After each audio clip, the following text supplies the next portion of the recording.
Ben 10 Season 4 is the fourth and final season of the original Ben 10 series, and to be honest, I think it's quite underwhelming. There's multiple reasons for why this season is underwhelming, but let's get a brief rundown on the season before we get into that. This season is like the previous three seasons, with it being mostly episodic with bits of an ongoing narrative in the background. That ongoing narrative or main story for the season is about the Forever King, a plumber who's after this sub-energy, a very powerful energy source that could be deadly in the wrong hands, and now the Tennysons have to stop him before he gets his hands on this world-ending threat. Then on top of that, we also get to see 10 of Ben's most fearsome, dangerous, and threatening villains team up as the Negative 10. We got members like Dr. Animo, he's a pretty goated villain. Then we also got Charmcaster, she's a pretty good villain too. And then we have, Classity. Okay. Let him cook. Rojo. Okay. The circus freaks. Wait, this takes up like 3 slots on the Negative 10. And then a random Forever Night Well, what is this roster? This is one of the worst villain team-up rosters I think I've ever seen. But aside that, this main story for this season is a really fantastic concept with the Negative 10 and the Forever King, yet the execution of that story and the execution of multiple of these standalone episodes make this season quite underwhelming and disappointing. And in today's video, I'll break down why this season isn't as good as the other 3 seasons, and why it's a disappointment,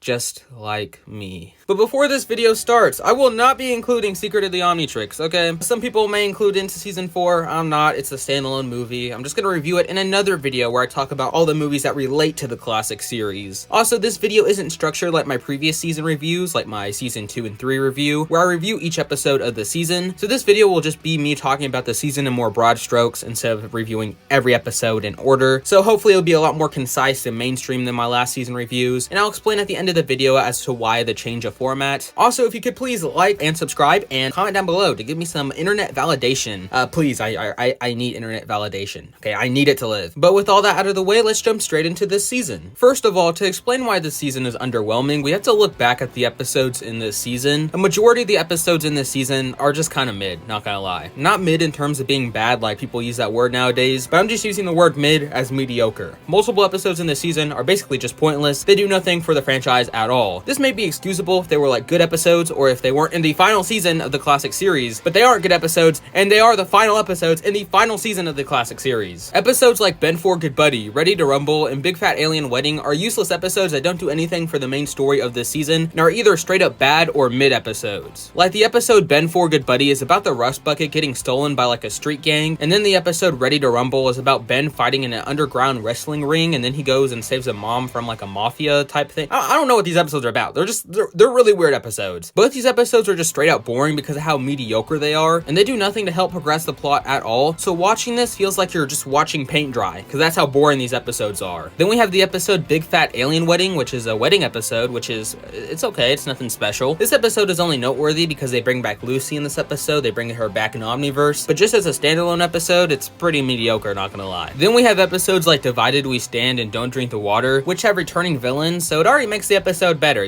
returning villains make the episode automatically better. And the returning villains in these episodes do join the Negative 10 later on in the season, so these 2 episodes would surely have at least one scene of these villains getting contacted by the Forever King to join the Negative 10 to build up anticipation to the Negative 10 2-parter later down the road, right? Nope! These 2 episodes have the perfect chance to tie themselves into the main story of the season, but they don't do it, okay? These 2 episodes add nothing to the overall story of this season, and you could completely skip these episodes and not miss anything. Oh, but Ditto is introduced in the episode Divided We Stand! You're right, Ditto is introduced in the episode Divided We Stand. But tell me this, what does Ditto do in this season to warrant watching the episode Divided We Stand to see his introduction? He gets used in the episode Ready to Rumble, but that episode sucks, okay? That episode is horrible, and nobody watches that episode on a rewatch anyways. Then Ditto gets used by Kenny in the episode Ken 10, but you could just chalk that up to Ditto being an alien Ben got in the future off screen and just gave to his son if you didn't watch his introduction episode. You don't have to watch the episode Divide We Stand, okay? You don't have to watch it, you could just skip the episode. And Dr. Animo starts at a jail at the beginning of the episode, and where does he end up at the end of the episode? At a jail. No progression to the plot made whatsoever. It's a pointless episode. So we already got like 5 out of the 10 episodes in the season either being bad or mediocre. The other episodes in the season are better, but having half the episodes in the season being mid isn't a great great look. Then to add on top of that, the season finale, Goodbye and Good Riddance, isn't even canon. The literal series finale to the classic series isn't even canon to the franchise overall. Like, it's a fine episode, but it's skippable because it's non-canon at the end of the day. They could have made a good series finale to the classic series and made it canon. They didn't have to make it non-canon for no reason. So this is one element of the season that really made the season as a whole underwhelming. Multiple episodes in this season feel like filler episodes that are stuffed into the season while we wait to get better episodes in this season, or the -10 two-parter at the end of the season. It's even more disappointing because this is the last season of the classic series. These are the last episodes of classic that we're gonna get, so it brings an expectation of these episodes being at least good or making these episodes feel conclusive for the classic series. But at the end of the day, these episodes just feel underwhelming, and I could maybe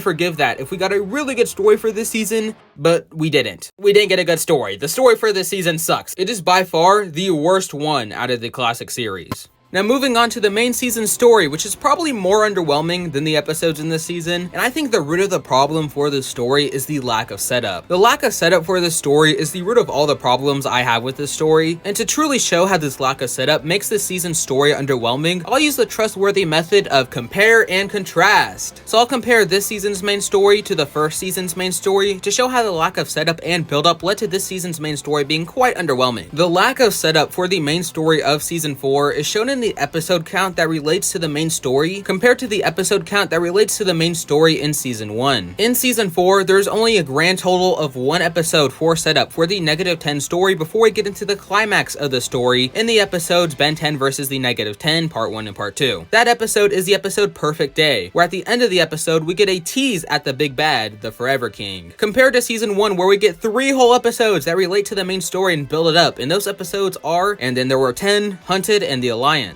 before we get into the climax of the story in the episode Secrets. A 2-episode difference in build-up may not seem that important, but I'm going to explain why it makes for a world of difference. Let's first look at Vilgax. He's introduced in the pilot episode where it's shown that he wants the Omnitrix badly, and showing us that he has the resources to continually send drones after Ben like he does for the rest of the season, while showing us the reason he isn't physically going after Ben right now is because he's stuck in a healing chamber. The episodes Hunted and Alliance build up Vilgax's desire to get the Omnitrix, and this in turn builds up more anticipation to Ben and Vilgax's eventual confrontation. We also get to see Vilgax and Ben meet via a mental link thing, kind of dream-esque, I don't really know how to explain it, that builds up more anticipation for Vilgax's physical appearance in the episode Secrets. Then finally, all this setup and anticipation is paid off in the finale when Vilgax meets Ben, compared to season 4, where the Forever King gets no build-up aside from one scene, and this builds up no anticipation for the Forever King as an antagonist because it reveals nothing about him as an antagonist or a character. Another important part of Vilgax's confrontation with Ben is that Ben knows of Vilgax and even gets nightmares of him. So when Ben and Vilgax actually physically meet, there's a payoff of this anticipation of Ben having to confront this very dangerous figure in his mind. But in season 4, Ben doesn't even interact with the Forever King or even know about him until like the second part of the -10 two-parter. So when the Forever King and Ben start to fight after the Forever King gets the sub-energy, I don't really care because Ben just met this person and has like no personal connection to him whatsoever. Another problem with the lack of build-up for the -10 story is that the -10 two-parter has to rush through a decent amount of exposition because there's no previous episodes in this storyline to explain that exposition and context for the story. So basically the -10 two-parter just has to info dump all this information at us like at once just so we can understand why characters are doing the things they're doing. This episode has to give us the backstory for the Forever King and explain the thing that he's after, and that thing is the sub-energy. It feels very rushed, and at the end I don't really care about the Forever King because everything about him is told to me and not shown to me naturally. Looking back at Vilgax, we're shown multiple times that he wants the Omnitrix at any cost. We know why the Omnitrix is valuable enough to go after because we've seen the value of the Omnitrix throughout the first season. It's a watch that turns you into aliens. Who wouldn't want that? The Forever King just doesn't get enough time to feel like an actual character like Vilgax because they have to info dump everything about him in like one episode. His motives, backstory, and literally the thing that he's after, they have to dump in one episode just so you can understand what's happening in the story. The pacing for this story just kind of sucks. They should have paced the things out throughout the season to build up like some natural anticipation for the storyline so they don't have to info dump everything in the last episode of the story. The -10 itself also suffers from the same problem. There's no natural build up to the -10 as a team, so when you see them join together onto that cliff, I don't really care because there's no hype to build this up. And you could play devil's advocate and say there shouldn't be any build up because this should be a surprise twist, like, you know, just a very plot twisty thing. But it also doesn't work as a surprise plot twist because this is a super lame lineup for the Negative 10. The Negative 10 is such a cool concept and name. It's basically just a Sinister Six ripoff, and that is such a cool concept for a Ben 10 villain team. But instead of getting some good villains for this team, you get D tier Ben 10 villains to use for this team. Like, who cares about Sublimino, who can't even talk in this episode because they didn't get his voice actor? Rojo, like, who cares about Rojo? She was in like one episode. These circus freaks who take up 3 whole slots on a 10 slot team. That's so stupid. We just needed one circus freak. We did not need all 3 of them. 3 is too many. And then finally, we have Glassity.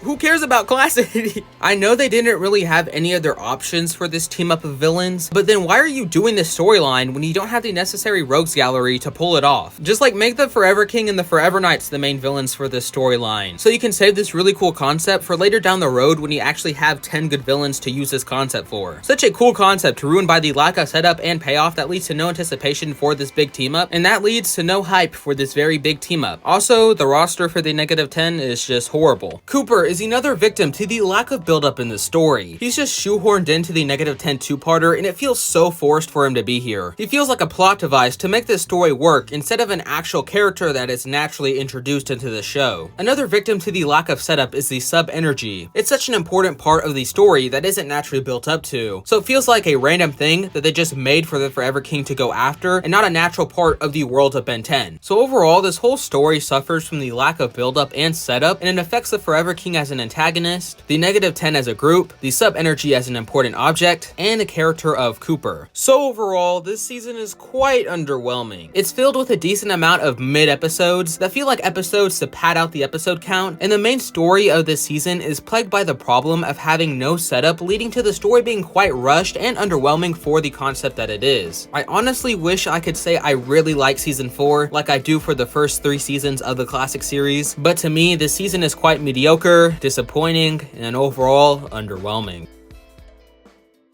Earlier in this video, I told you the change in format for these review videos, but I didn't explain why, so I'm going to do that right now. So when I first decided to review the entire Ben 10 series, I didn't really have any idea how to structure these reviews, so I ended up making a review of the first season like I did. It was a really broad review of season 1, and I wish I went into more detail like I did with this review where I talked about specific episodes. I just didn't like that season 1 video. So in response to that video, I changed the format for my next 2 season reviews to where I review each episode. Like there's YouTube videos where it's like I reviewed every episode of blank show. It was too time consuming to make videos like that, and I just really didn't like making them. I dreaded making videos like that. So for this review, I tried to make it to where I go into specifics where needed without having to review each episode of the season. Hopefully this video turned out better because of that, and hopefully it's less time consuming and it's actually something I like to make and like to watch. So basically, that's the reason why the reviews are the way they are now. I just changed them, and I think I like them better this way. So yeah, that's my thoughts on the 4th season of Ben 10. Like, subscribe, comment, and I'll see you guys next time when I decide to post.